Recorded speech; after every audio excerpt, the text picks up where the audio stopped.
ఓం సాయిరామ్. సమర్థ సద్గురు సాయినాథ్ మహారాజ్కి జై. మన సాయి బిడ్డలందరికీ నమస్కారం ఫ్రెండ్స్.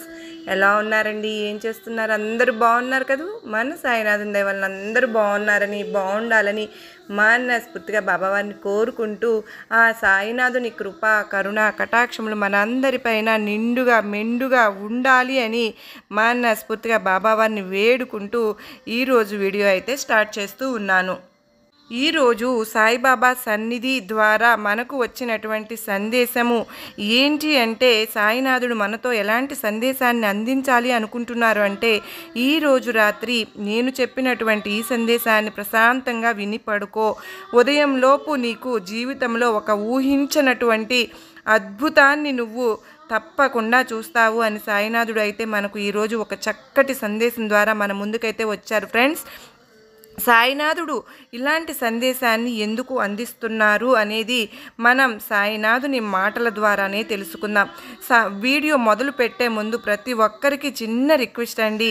ఈ సందేశం కనుక మీ అందరికీ కూడా నచ్చినట్లయితే తప్పకుండా వీడియోకి ఒక చిన్న లైక్ అయితే ఇవ్వండి ఫ్రెండ్స్. ఇంకా కొత్తగా మన ఛానల్ని ఎవరైనా చూస్తూ ఉంటే కనుక సబ్స్క్రైబ్ చేసుకుని మరికొంతగా సపోర్ట్ చేయండి. ఇప్పుడు సాయినాథుని సందేశాన్ని విందామా? మరి నువ్వు ఎన్నో కష్టాలు పడి ఎంతో ఉన్నతిని సాధించి మంచి జీవితంలో స్థిరపడాలి అని అనుకుంటున్నావు కదా బిడ్డ. కానీ అంతలోనే నీ జీవితంలోకి ఎన్నో అగాధాలు వచ్చి పడ్డాయి. నీతో పాటుగా కుటుంబం అంతా కూడా ఎంతో బాధను అనుభవించవలసి వస్తుంది. నిజమే, నువ్వు అనుభవించిన బాధలు అంతా ఇంత కాదు. ధనానికి కానీ అనారోగ్యానికి కానీ ఎప్పుడు కూడా లోటు పడుతూనే ఉన్నావు. ఆరోగ్యం కుదుట పడకుండా ఎన్నో ఇబ్బందులు పాలవుతున్నావు. ఎప్పుడు కూడా నువ్వు అనుకున్న ఉద్యోగం రాలేదని చాలా మానసిక వేదనకు గురి అవుతూ ఉన్నావు. నిన్ను అర్థం చేసుకుని నీ బంధమే నిన్ను దూరం పెడుతుందని ఎంతో మదన పడుతూ ఉన్నావు. కుటుంబ కలహాలతో ఎంతో ఇబ్బంది పడుతున్నావు.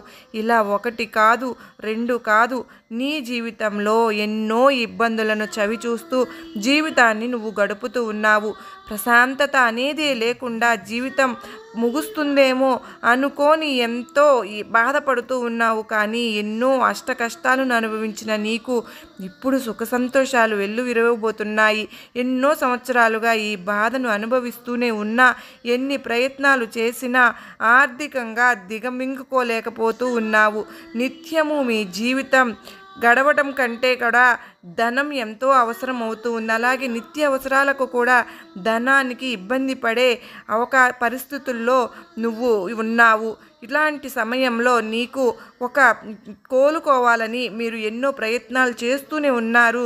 కొద్ది రోజులు అన్నీ తొలగిపోయినట్లుగా ఉంటున్నాయి. కానీ ఎంతో కొంత ధనం పోగేసుకోవాలని కూడా అనుకుంటూ ఉన్నారు. అంతలోనే అనుకోని ఆపదలు వచ్చినట్లు ఆపద సమయంలో ఆదుకొని డబ్బులు ఇచ్చిన వారికి మీరు తిరిగి ఇవ్వలేకపోవడం, డబ్బు సరిపోక మళ్ళీ అప్పులు చేసి తిరిగి వారికి కట్టాల్సి వస్తుంది. ఇలా ఒకటి కాదు, రెండు కాదు, ఎన్నో నీ జీవితంలో బాధలను అనుభవిస్తూ ఇలాగ ఒకరి దగ్గర తీసుకుని ఇంకొకరికి అప్పు తీర్చడం అన్నదే తప్ప మీరు సొంతంగా సంపాదించింది అన్నీ కూడా అప్పులన్నీ తీర్చి ప్రశాంతంగా ఉండడం అన్నది ఇప్పటి వరకు జరగడం లేదు. దీనికి కారణం మీ పెద్దలు, పూర్వీకులు అందరూ కూడా ఇంటిలోని ఆడవారిని ఎంతగానో వేధించేవారు. అసలు ఆడవారిని చూస్తేనే అసహ్యించుకునేవారు. అంతగా చులకనగా చూసేవారు. వారిని కన్నీరు కార్చడానికి ఎంతో కారణమయ్యారు. కనుక ఆ దోషం అనేది మీ వంశాన్ని పట్టుకుని దండిస్తూ ఉంది, ఎప్పుడూ పీడిస్తూ ఉంది. అలాగా ఆడవారిని బాధ పెట్టకూడదని నువ్వు ఎప్పుడూ గుర్తు పెట్టుకోవాలి. నువ్వు కూడా ఈ ఇంటి ఆడవారిని ఎప్పుడు బాధ పెట్టకూడదు. వారు చిరునవ్వుతో సంతోషంగా ఉండేలా నువ్వే చూసుకోవాలి. వారు కన్నీరు కార్చడం అస్సలు మన ఇంటికి మంచిది కాదు. అయితే ఇప్పటి వరకు జరిగిపోయిన ఆ దోషం అనేది దాని నుండి తప్పించుకోవడానికి పరిహారం అనేది ఒకటి ఉంది. పరిహారము అనేది చేసుకుంటే నీకు పరిస్థితులన్నీ చక్కగా మారతాయి. ఆడవారికి కన్నీరు వలన వచ్చిన దోషం పోవడానికి నేను చెప్పే పరిహారం చేసుకుని జాగ్రత్తగా మసలుకుంటే ఎంతో ప్రశాంతమైన జీవితం లభిస్తుంది. అయితే నేను ఇక్కడ చెప్పిన ఈ పరిహారాన్ని శ్రద్ధగా పాటించు. నువ్వు ఎంత ఇవ్వగలవో అంతే నేను చెప్పినటువంటి పరిహారాన్ని చేసుకోను. ఓపిక లేకపోతే కనుక కనీసం నేను చెప్పిన విధంగా వింటే చాలు, నువ్వు మానసిక ప్రశాంతతను పుంజుకుంటావు. ఇప్పుడు ఆ పరిహారం ఏమిటో చెప్తాను, చాలా శ్రద్ధగా విను. ఎప్పుడు కూడా మిమ్మల్ని నమ్ముకుని వచ్చిన ఆడవారిని మీరు ముందుగా బాధించవద్దు.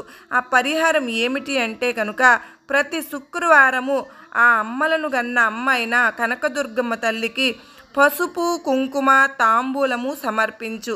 నీ దగ్గర ఓపిక ఉంటే ఆ రోజు ఎవరికైనా పేదరికంలో ఉన్న ఒక్క తల్లికి ఒక్కరికైనా సరే నువ్వు భోజనం పెట్టు. సరే ఓపిక లేదు అని నువ్వు అనుకుంటే కనీసం ఒక ఫలమైన వారికి పెట్టు.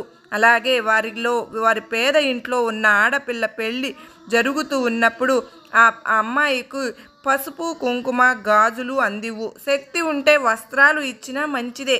నువ్వు కొద్ది మొత్తంలో ఇచ్చినా సంతోషంగా ఇవ్వు, మనస్ఫూర్తిగా ఇవ్వు. నువ్వు ఎంత ఇవ్వగలవో అంతే ఇవ్వు. నీ ఇంట్లో ఉన్న ఆడవారి తలచుకుని వారిని నీ తప్పులు మన్నించమని వేడుకుంటూ ప్రతిరోజు నమస్కారం చేసుకో. వారిని తలుచుకుని బయట ఒక చిన్న బెల్లం ముక్క పెట్టి నమస్కారం చేసుకో. ఇలా నీ జీవితంలో ఇలాంటి చిన్న చిన్న పరిహారాలను చేసుకుంటూ ఉండు. నువ్వు భోజనం చేసే సమయంలో కూడా మీ జీవితంలో ఎప్పుడు అన్న వస్త్రాలకు లోటు లేకుండా ఉండాలని నమస్కారం చేసుకో.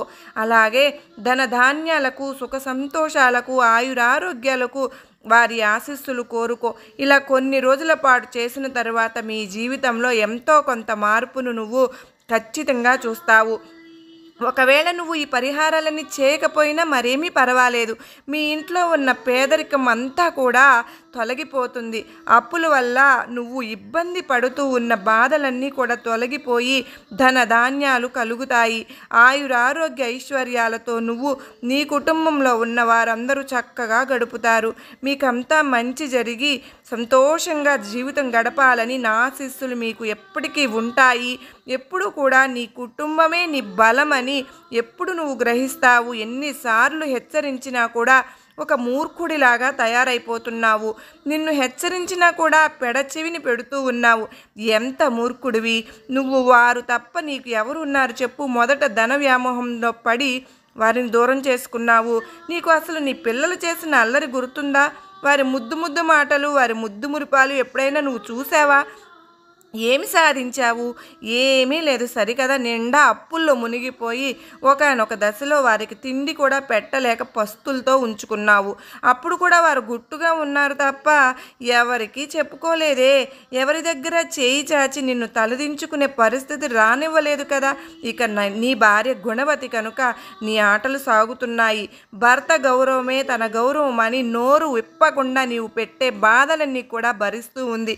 తిండికి బట్టకు లోటు ఉండకూడదని నీ భార్య పిల్లలు తమకు చేతనైన పనులు చేస్తూ 4 డబ్బులు సంపాదిస్తూ నలుగురిలో గౌరవంగా బ్రతకాలని, మా నాన్నకు సహాయపడాలని మంచి ఆశయంతో ముందుకు వెళ్తున్నారే తప్ప నిన్ను ఎప్పుడు అగౌరవపరిచే విధంగా ప్రవర్తించలేదు. అది తెలియని విషయం కాదు కదా. కానీ నీ కళ్ళు అజ్ఞానంతో మూసుకుపోయాయి. వారి స్వభావం వల్లే నాకు ప్రియమైన వారుగా ఉన్నారు. వారి వల్లనే నేను నిన్ను క్షమిస్తూ ఉన్నాను.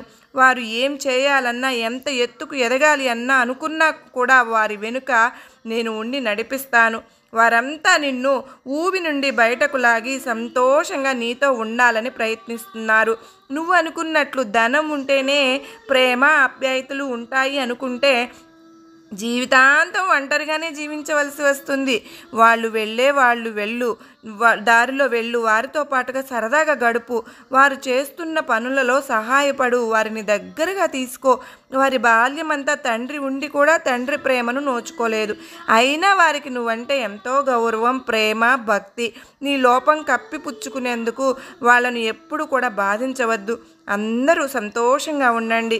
నువ్వే సర్వస్వం అనుకున్న నీ భార్యను చూసి నువ్వు దూరం పెట్టకు. నీ తండ్రిగా నేను చెబుతున్నాను, వారితో ప్రేమగా ఉండు. నా ఆశీర్వాదములు ఇస్తున్నాను బిడ్డ.